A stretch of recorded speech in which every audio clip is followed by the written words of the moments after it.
Hi hello ನಮಸ್ಕಾರ ಸ್ನೇಹಿತರೆ. ಏನಪ್ಪ ಆಗ್ತಿದೆ ಇಲ್ಲಿ ಎಲ್ಲ ಕೂಡ ಉಲ್ಟಂ ಪಲ್ಟ ಆಗ್ತಿದೆ ಅಂತ ಅನ್ನಿಸ್ತಾ ಇದೆ.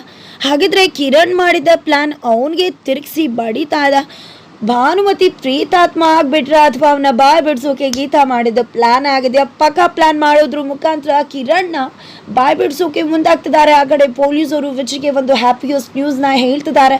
ಈ ಕಡೆ ಕಿರಣ್ ಮಾಡಿದಾನೆ ಅಂತಕ್ಕಂಥ ಸತ್ಯನ ಮೇನ್ ಪ್ರಧಾನ ಸಾಕ್ಷಿ ಅಂದರೆ ಸುಪಾರಿ ಕೊಟ್ಟಂತ ವ್ಯಕ್ತಿನೇ ಒಪ್ಕೋತಿದ್ದಾನೆ. ಹಾಗಿದ್ರೆ ಆಗಿದ್ದೇನು ಆಗ್ತಿರೋದೇನೋ ತಿಳ್ಕೊಬೇಕು ಅಂದರೆ ಇಲ್ಲೇ ನಮ್ಮ ಈ ಚಾನಲ್ನ ಸಬ್ಸ್ಕ್ರೈಬ್ ಮಾಡಿ, ಹಾಗೆ ಒಂದು ವಿಡಿಯೋವನ್ನು ಪೂರ್ತಿಯಾಗಿ ನೋಡಿ. ಅಮ್ಮ ಅನ್ನೋದು ನೋಡ್ದೆ ಭಾನುಮತಿನ ಚಾಕು ಚುಚ್ಚಿ ಚೂರಿ ಹಾಕಿ ಕೊಂದೇ ಬಿಡ್ತಾನೆ ಕಿರಣ್.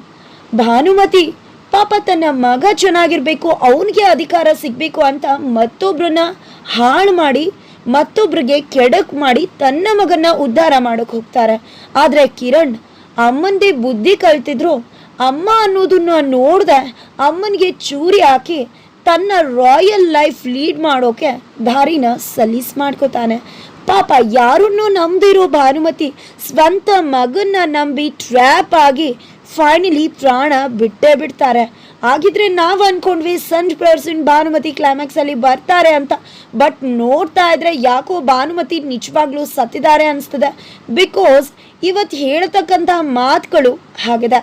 ಹಾಗಿದ್ರೆ ಯಾವ ರೀತಿಯ ಒಂದು ಕ್ಲೂ ಸಿಗೋದ್ರ ಮುಖಾಂತರ ಭಾನುಮತಿ ಇನ್ನಿಲ್ಲ ಅಂತಕ್ಕಂಥದ್ದು ನಮಗೆ ಗೊತ್ತಾಯ್ತು ಅನ್ನೋದನ್ನ ಕೂಡ ನೋಡಬೇಕು ಅಂದರೆ ಈ ಒಂದು ವಿಡಿಯೋವನ್ನು ನೀವು ಪೂರ್ತಿಯಾಗಿ ನೋಡಬೇಕಾಗತ್ತೆ.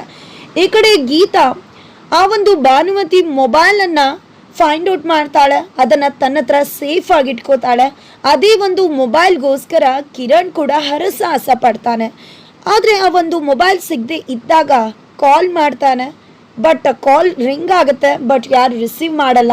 ಮನೆ ಒಳಗಡೆನೆ ರಿಂಗ್ ಆಗ್ತಿರೋದು ನೋಡಿ ಯಾವುದೋ ಮೂಲೆಯಲ್ಲಿ ಸೇರ್ಕೊಂಡು ಬಿಟ್ಟಿರಬಹುದು ಅಂತ ಕಿರಣ್ ಅನ್ಕೋತಾನೆ. ಆದರೆ ಕಿರಣ್ ಅನ್ಕೊಂಡಾಗ ಯಾವುದೋ ಮೂಲೆಯಲ್ಲಿ ಸೇರಿಲ್ಲ, ಸೇರಿದ್ದಂಥ ಆ ಒಂದು ಫೋನ್ ಈಗ ಗೀತಾ ಕೈ ಸೇರಿದ.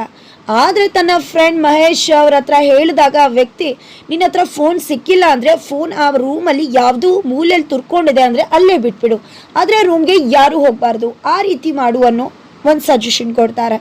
ಅದೇ ಸಾಧ್ಯ ಆಗುತ್ತೆ, ಮನೇಲಿ ಎಲ್ಲ ಕೂಡ ಇರ್ತಾರೆ ಅಂದಾಗ ಯಾರನ್ನೂ ಕೂಡ ಮನೇಲೇ ಇರಿಸ್ಬೇಡ, ಎಲ್ಲರನ್ನೂ ಆಚೆ ಕಳಿಸ್ಬಿಡು. ನನ್ನ ಅಮ್ಮನ ಸಾವಿಗೆ ನೀವೆಲ್ಲ ಕಾರಣ ಆಗಿದ್ದೀರಾ, ನನ್ನಮ್ಮ ಬದುಕಿ ಬಾಳಿದ ಮನೇಲಿ ನೀವಿರೋದು ನಂಗೆ ಇಷ್ಟ ಇಲ್ಲ ಅಂತ ಆಚೆ ಹೊಡ್ಸು ಅಂತ ಹೇಳ್ತಿದ್ದಾಗ ಹೌದು ಹಾಗೆ ಮಾಡ್ತೀನಿ ಅಂತ ಮನೆಗೆ ಬರ್ತಾನೆ. ಈ ಕಡೆ ಗೀತಾಗೆ ಎಲ್ಲ ರೀತಿಯ ಒಂದು ಸಾಕ್ಷಿಗಳು ಸಿಗ್ತಾ ಇದೆ. ಅಲ್ಲಿ ಸುಪಾರಿ ಕೊಟ್ಟಿದ್ದು ಕಿರಣ್ ಅನ್ನೋ ವಿಷಯನೂ ಅವಳಿಗೆ ಗೊತ್ತಾಗುತ್ತೆ. ಬಿಕಾಸ್ ಮಹೇಶ್ ಕಿರಣ್ ಫ್ರೆಂಡ್ ಅಂದಮೇಲೆ ಈ ಕಡೆ ಕಿರಣ್ ಸುಪಾರಿ ಕೊಟ್ಟಿರೋದು ಅಂತ ಗೊತ್ತಾಗುತ್ತೆ. ನಿಜ ಹೇಳಬೇಕು ಅಂದರೆ ಚಾಕು ಚುಚ್ಚಿದ್ದಲ್ಲ, ಕಿರಣ್ ಚಾಕು ಚುಚ್ಚಿದ ಮೇಲೆ ಹಾಸ್ಪಿಟಲ್ನಲ್ಲಿ ಸಾವು ಬದುಕಿನ ನಡುವೆ ಭಾನುಮತಿ ಹೋರಾಟ ಮಾಡ್ತಿದ್ದಾಗ ಸುಪಾರಿ ಕಿಲ್ಲರ್ಸ್ನ ಕಳಿಸಿ ಅವ್ರನ್ನ ಕೊಂದು ಹಾಕಿದ್ದು ಕೂಡ ಕಿರಣ್. ಆದರೆ ಸತ್ಯ ಈಗಲೂ ಕೂಡ ಔಟ್ ಆಗಿಲ್ಲ. ನಂತರ ಈ ಕಡೆ ಕಿರಣ್ ಬರ್ತಿದ್ದಾಗೆ ಚಂದ್ರಿಕಾ ಹಾಗೆ ಶೇಖರ್ ಅವ್ರಿಗೆ ಇಬ್ರಿಗೂ ಕೂಡ ಮನೆ ಬಿಟ್ಟು ಹೋಗ್ತಾ ಇರಿ, ನಿಮ್ಗೆ ಯಾವುದೇ ಕಾರಣಕ್ಕೂ ಈ ಮನೇಲಿ ಜಾಗ ಇಲ್ಲ. ಬಿಕಾಸ್ ಈ ಮನೇಲಿ ಅಮ್ಮ ಅಪ್ಪ ಬಾಳ್ದಂಥ ಮನೆ. ವಿಚಿ ತಪ್ಪು ಮಾಡಿರೋದಲ್ಲ, ಅವನಿಗೆಲ್ಲ ನೀವೇ ಹೇಳ್ಕೊಟ್ಟಿರೋದು. ವಿಚಿಗೆ ಮಾತ್ರ ಅಲ್ಲ, ನಿಮ್ಗೆಲ್ರಿಗೂ ಕೂಡ ಅಮ್ಮನ ಮೇಲೆ ಕೋಪ ಆಯಿತು. ಅಂದಮೇಲೆ ಅಮ್ಮನ ಸಾವಿಗೆ ಅವನು ಒಬ್ಬನೇ ಕಾರಣ ಅಲ್ಲ, ನೀವು ಎಲ್ಲರೂ ಕೂಡ ಕಾರಣ. ಮೊದಲು ಇಲ್ಲಿಂದ ಹೊರಡ್ತಾ ಇರಿ ಅಂತ ಹೇಳಿ ಕಂಡೀಷನ್ ಹಾಕ್ತಾನೆ. ಒನ್ ಡೇ ಟೈಮ್ ಕೊಡ್ತೀನಿ, ಯೋಚನೆ ಮಾಡಿ ಹೊರಡಿ, ಇಲ್ಲ ಅಂದರೆ ನಾನೇ ನಿಮ್ಮನ್ನು ಕುತ್ತಿಗೆ ಹಿಡಿದು ದಬ್ಬಬೇಕಾಗುತ್ತೆ ಅನ್ನೋ ಎಚ್ಚರಿಕೆ ಕೊಡ್ತಾನೆ. ಅಷ್ಟರಲ್ಲಿ ಗೀತಾ ಕೂಡ ಬರ್ತಾಳೆ. ಏನು ಅಂದಾಗ ಹೇಳೋಕ್ಕೂ ಮುಂದಾಗದೆ ನನ್ನ ಹತ್ರ ಟೈಮ್ ಇಲ್ಲ, ಡಿಸ್ಕಸ್ ಮಾಡ್ಕೊಳ್ಳಿ ಹೇಳಿದ್ದೀನಿ ಅಂತ ಹೇಳಿ ಹೊರಟ್ಬಿಡ್ತಾನೆ. ಆಗ ಏನು ಎಂತು ಅನ್ನೋ ವಿಷಯ ಗೊತ್ತಾಗ್ತಿದ್ದಾಗೆ ಇವನ್ನ ಹೇಗಾದರೂ ಮಾಡಿ ಲಾಕ್ ಮಾಡಲೇಬೇಕು ಅಂತ ಡಿಸೈಡ್ ಮಾಡಿದೆ. ಕಿರಣ್ ರೂಮಲ್ಲಿ ಇರಬೇಕಿದ್ರೆ ಬಾಗಿಲು ಬಡಿಯೋದು, ಸ್ಕ್ರೀನ್ ಅಲ್ಲಾಡಿಸೋದು ಎಲ್ಲವನ್ನ ಕೂಡ ಮಾಡಿದ್ದು ಗೀತಾ ಮತ್ತು ಅವ್ರ ತಂದೆ. ಆದರೆ ಇಲ್ಲಿ ಕಿರಣ್ ಮಾತ್ರ ತಾನು ಮಾಡಿರೋ ಪಾಪ ಪ್ರಜ್ಞೆಯಿಂದ ಅಮ್ಮನೇ ದೆವ್ವ ಆಗಿದ್ದಾರೆ, ಅಮ್ಮನೇ ಭೂತ ಆಗಿದ್ದಾರೆ, ಆತ್ಮ ಆಗಿದ್ದಾರೆ, ಅವರೇ ಬಂದು ನನಗೆ ತೊಂದರೆ ಕೊಡ್ತಿದ್ದಾರೆ ಅಂತ ಅಂದ್ಕೊಂಡಿದ್ದೆ. ಭ್ರಮೆಗೆ ಹೋಗಿ ಅಮ್ಮ ನನ್ನ ಸಾಯಿಸ್ಬಿಡ್ತಾರೆ, ಅಮ್ಮ ಬೇಡ ಅಮ್ಮ ಬೇಡ ಅಮ್ಮ ಅಂತ ಚೀರ್ಕೊಂಡು ರೂಮಿಂದ ಹೊರಗಡೆ ದೊಡ್ಡಮ್ಮ ಅತ್ತೆ ಅಂತ ಹೇಳಿ ಓಡ್ ಬಂದ್ಬಿಡ್ತಾನೆ. ಅಷ್ಟರಲ್ಲಿ ಶೇಖರ್ ಹಾಗೆ ಚಂದ್ರಿಕಾ ಅವರು ಏನಾಯ್ತು ಕಿರಣ್ ಅಂದಾಗ ಅದು ದವ್ವ, ಅಮ್ಮನ ಪ್ರೀತಾತ್ಮ, ಅಮ್ಮನ ಆತ್ಮ ಬಂದಿದೆ, ಅಮ್ಮ ನನಗೆ ಹೆದರಿಸ್ತಿದ್ದಾಳೆ, ನಾನು ಸತ್ತೋಗ್ತೀನಿ, ನನಗೆ ಹೆದರಿಕೆ ಆಗ್ತದೆ ಅಂತಿದ್ದಾಗೆ ಗೀತಾ ಬರ್ತಾಳೆ. ಏನಾಯ್ತು ಅಂದಾಗ ಅದು ಅಮ್ಮನ ಆತ್ಮ ಬಂದಿದೆ, ಅಮ್ಮ ನಿಜವಾಗ್ಲೂ ನನ್ನ ಸಾಯಿಸ್ಬಿಡ್ತಾಳೆ, ಅಮ್ಮನ ನೋಡಿ ನನಗೆ ಹೆದರಿಕೆ ಆಗ್ತಿದೆ ಅಂತ ಹೇಳ್ತಿದ್ರೆ ಯಾಕೆ ಕಿರಣ್ ಸಾಯಿಸಿದ್ದು ವಿಜಯ್ ಅಂದಮೇಲೆ ನಿನಗ್ಯಾಕೆ ನಿಮ್ಮಮ್ಮ ಬಂದು ತೊಂದರೆ ಕೊಡಬೇಕು? ಆ ರೀತಿ ಪ್ರೇತಾತ್ಮ ಆಗಿ ತೊಂದರೆ ಕೊಡಬೇಕು ಅಂದರೆ ಅದು ವಿಜಯ್ ಕೊಡಬೇಕೇ ಹೊರತು ನಿನಗಲ್ಲ ಅಂತ ಹೇಳ್ತಿದ್ದಾಗೆ ಈ ಕಡೆ ಕಿರಣ್ಗೆ ಏನು ಹೇಳಬೇಕು ಅಂತ ಗೊತ್ತಾಗ್ತಿಲ್ಲ. ಈ ಕಡೆ ಹೌದು ನಿನ್ನಮ್ಮ ಏನು ಹೇಳಿದ್ರು ಅಂತ ಕೇಳ್ತಿದ್ದಾಗೆ ಈ ಕಡೆ ಕಿರಣ್ ಎಚ್ಚೆತ್ಕೊಂಡು ಅದು ಅಮ್ಮಂಗೆ ಮುಕ್ತಿ ಸಿಕ್ಕಿಲ್ವಂತೆ, ಅದಕ್ಕೋಸ್ಕರ ಅಮ್ಮಂಗೆ ಮುಕ್ತಿ ಬೇಕಂತ, ಅದಕ್ಕೆ ವಿಜಯ್ಗೆ ಶಿಕ್ಷೆ ಕೊಡಿಸ್ಬೇಕು ಅಂತ ಹೇಳ್ತಿದ್ರು, ನನ್ನ ಸಾವಿಗೆ ನ್ಯಾಯ ಬೇಕು ಅಂತ ಹೇಳ್ತಿದ್ರು. ಅಂದಾಗ ಏನು ನಿಮ್ಮ ಅಮ್ಮನಿಗೆ ಮುಕ್ತಿ ಸಿಕ್ಕಿಲ್ವಾ?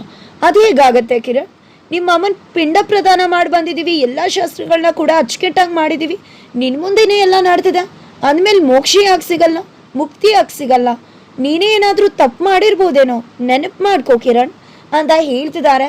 ಇದನ್ನು ಕೇಳಿ ಶಾಕ್ ಆಗಿಬಿಡ್ತಾನೆ ಕಿರಣ್. ಏನು ಮಾಡಬೇಕು, ಏನು ತೋಚಬೇಕು ಏನೂ ಕೂಡ ಅವನಿಗೆ ತೋಚ್ತಿಲ್ಲ. ಆ ಕಡೆ ಇನ್ಸ್ಪೆಕ್ಟರ್ ಎಲ್ಲ ರೀತಿಯ ಟ್ರ್ಯಾಕ್ ರೆಕಾರ್ಡ್ಸ್ನ ತೆಗೆಸ್ತಾರೆ. ವಿಜಯ್ ಫೋನ್ ರೆಕಾರ್ಡ್ಸ್ನ ತೆಗೆಸಿ ಆ ಟೈಮಲ್ಲಿ ಭಾನುಮತಿ ವಿಡಿಯೋ ಕಳಿಸಿದ ಟೈಮಲ್ಲಿ ವಿಜಯ್ ಎಲ್ಲಿದ್ದಾನೆ ಅನ್ನೋದನ್ನು ಮೊಬೈಲ್ ಟ್ರೇಸ್ ಮುಖಾಂತರ ಕಂಡಿಡ್ಕೋತಾರೆ. ಅದ್ರ ಮುಖಾಂತರ ವಿಜಯ್ ದೇವಸ್ಥಾನದಲ್ಲಿದ್ದ ಆ ಟೈಮಲ್ಲಿ ಅಲ್ಲಿಂದ ಮನೆಗೆ ಬರೋಕೆ ಮಿನಿಮಮ್ 3/4 ಗಂಟೆ ಬೇಕು. ಅದೇ ಟೈಮ್ 1 or 2 ಮಿನಿಟ್ಸಲ್ಲಿ ಭಾನುಮತಿ ನಮಗೆ ವಿಡಿಯೋ ಕಳಿಸಿದಾಳೆ ಅಂದ್ರೆ ಅದರ ಅರ್ಥ ವಿಜಯ್ ಅಲ್ಲಿಲ್ಲ, ಬೇರೆ ಯಾರೋ ಮಾಡಿದ್ದಾರೆ.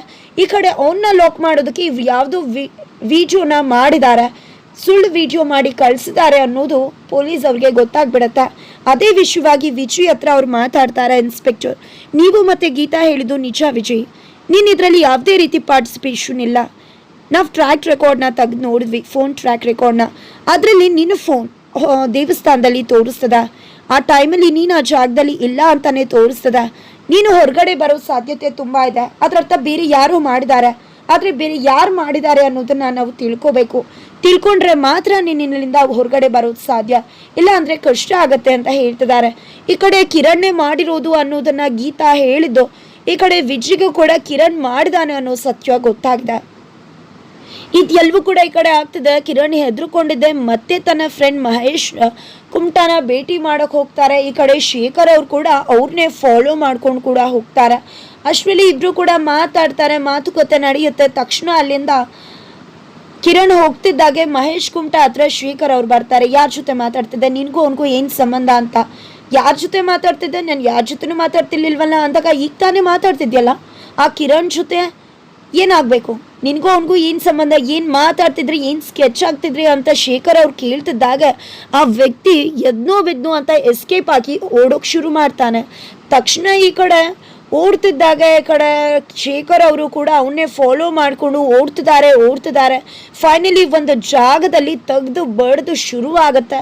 ಫೈನಲಿ ಸತ್ಯ ಹೇಳು, ಇಲ್ಲ ಅಂದರೆ ನಿನ್ನ ಮುಗಿಸ್ಬಿಡ್ತೀನಿ, ನಿನ್ನ ಸಾಯಿಸ್ಬಿಡ್ತೀನಿ ಅಂತ ಹೇಳಿ ಬಡಿತಾರೆ. ಸುತ್ತ ರಾಮ್ ಒಪ್ಕೊಳ್ಳೋಕೆ ಸಿದ್ಧ ಇಲ್ಲ ಮಹೇಶ್ ಕುಮಟಾ. ಒಮ್ಮೆ ಕೈಯಲ್ಲಿ ಕಲ್ಲನ್ನು ತಗೊಂಡು ಎತ್ತಾಕ್ಬಿಡ್ತೀನಿ ಅಂತ ಹೇಳ್ತಿದ್ದಾಗ ಹೇಳ್ತೀನಿ ಸರ್ ನಂದು ಏನೂ ಇಲ್ಲ ಸರ್, ಎಲ್ಲ ಆ ಕಿರಣ್ ಅವ್ರ ಅಮ್ಮನ್ನ ಸಾಯಿಸಿರೋದು. ಈಗಲೂ ಕೂಡ ನನಗೆ ಸುಪಾರಿ ಕೊಟ್ಟಿದ್ದ ವಿಜಯ್ ಅವ್ರನ್ನ ಸಾಯಿಸೋದಕ್ಕೆ, ಆದರೆ ಅಲ್ಲಿ ಫೇಲ್ಯೂರ್ ಆಯಿತು. ಅವ್ರ ಅಮ್ಮನ ಹಾಸ್ಪಿಟಲಲ್ಲಿ ನಾವೇ ಸಾಯಿಸಿದ್ದು. ಇದನ್ನೆಲ್ಲ ಮಾಡಿದ್ದು ಕಿರಣ್ ಸರ್. ಅದೇ ವಿಷಯವಾಗಿ ನಾವು ಮಾತಾಡ್ತಿದ್ವಿ. ಅವ್ನು ನನಗೆ ಸ್ವಲ್ಪ ದುಡ್ಡು ಕೊಡಬೇಕಾಗಿತ್ತು, ಹಾಗಾಗಿ ಇದನ್ನು ಮಾಡಿದ್ರೆ ನನಗೆ ಜಾಸ್ತಿ ದುಡ್ಡು ಕೊಡ್ತೀನಿ ಅಂತ ಹೇಳ್ದ. ಹಾಗಾಗಿ ನಾನು ಕೈ ಜೋಡಿಸ್ದೆ ಹೊರತು ಇದೆಲ್ಲ ಕಾರಣ ಕಿರಣ್ನೇ ಮಾಡಿದ್ದು, ಇದೆಲ್ಲ ಪ್ಲ್ಯಾನ್ ಕಿರಣ್ದೇ ಅಂತ ಹೇಳಿಬಿಟ್ಟು ತಪ್ಪಿಸ್ಕೋತಾನೆ. ಈ ಕಡೆ ಪೊಲೀಸ್ ಅವ್ರಿಗೆ ಹಿಡ್ಕೊಡ್ತಿದ್ದಾರೆ ಶೇಖರ್ ಅವರು ಅವನ್ನ. ಜೊತೆಗೆ ಈ ಕಡೆ ಕಿರಣ್ ಅಂತೂ ಪಕ್ಕಾ ಲಾಕ್ ಆಗೋ ಎಲ್ಲ ಚಾನ್ಸಸ್ ಕೂಡ ಇದೆ.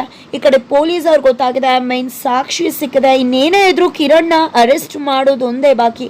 ಫೈನಲಿ ವಿಜಯ್ಗೆ ಬೇಲ್ ಸಿಗೋದಲ್ಲ, ಜೈಲಿಂದ ಬಿಡುಗಡೆ ಆದರೆ ಈ ಕಡೆ ಕಿರಣ್ ಜೈಲು ಒಳಗಡೆ ಹೋಗಬೇಕಾಗಿದೆ, ಆ ಕಡೆ ಶ್ರುತಿ ಜೈಲಿಂದ ಬಿಡುಗಡೆ ಆಗ್ತಾಳೆ. ಹಾಗಾದರೆ ಮುಂದೆ ಏನಾಗುತ್ತೆ, ಏನಾಗ್ಬೋದು, ಹೀಗೆ ಕಿರಣ್ ಲಾಕ್ ಆಗ್ತಾನೆ, ಇದೆಲ್ಲವನ್ನ ಕೂಡ ತಿಳ್ಕೋಬೇಕು ಅಂದರೆ ಈಗಲೇ ನಮ್ಮ ಈ ಚಾನಲ್ನ ಸಬ್ಸ್ಕ್ರೈಬ್ ಮಾಡಿ, ಹಾಗೆ ಒಂದು ವಿಡಿಯೋವನ್ನು ಪೂರ್ತಿಯಾಗಿ ನೋಡಿ.